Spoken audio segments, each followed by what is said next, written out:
Hey guys, week 7 preview video. Keep this one short. We have just one reading this week, chapter 9 on analytic philosophy. So in terms of reading, should be a little bit shorter than normal. But you do have your first kind of traditional academic paper due, the curricular model paper. Again, that's due Thursday night, 11:59 p.m. At the latest. Let me know if you're having any troubles or if you have any questions about it. We went over what that is a couple weeks ago, and then a little bit last week, but a couple weeks ago, a little bit more in depth. Again, the basic gist is that choose a particular curricular model, whether it's one that you are interested in or have been exposed to, or one that you've seen written about recently, or just that you're curious about. And I have some examples listed in the description below this page in the syllabus. So if you're really struggling, things like the flipped classroom and so on and so forth. So if you're really struggling to come up with one, just use those as a springboard, or you can take one of those, particularly if you're interested in them.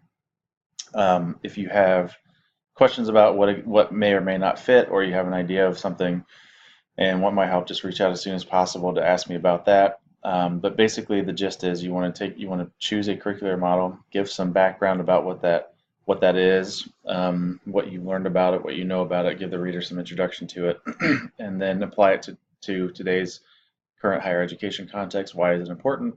Why do you feel like it may or may not be important moving forward? Those kind of things, and then use you know any of or some of the philosophies that we have been introduced to create a better understanding of how that curricular model either has been developed or how it fits in higher education, but basically just build a better understanding using some of our philosophies. So you can think of it a lot as like what we've done with our case studies. So you're basically taking a specific thing that's in higher education, you're explaining it, you're connecting it to higher today, and then you're using a philosophy or several philosophies to understand it better.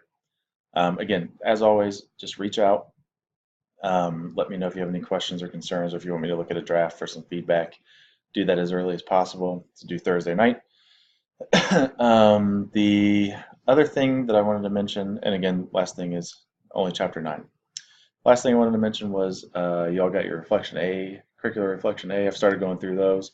They look good at first glance. I'm going to go through them in more detail this week. As I said, I will have your feedback. I will have feedback to you by Thursday night at the latest, and then also be looking out this week for the big summary in messiest issues video. And I actually owe you two. This one will be this one for this week will be relatively short, and then I just need to catch up from last week. Even though we got a chance to dig in during class, I still do want to post that. So, summary, chapter 9.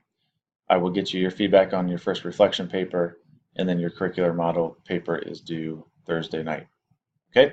Let me know if you need anything. I'm looking forward to seeing you again this week, and I will talk to you soon. Thanks, guys.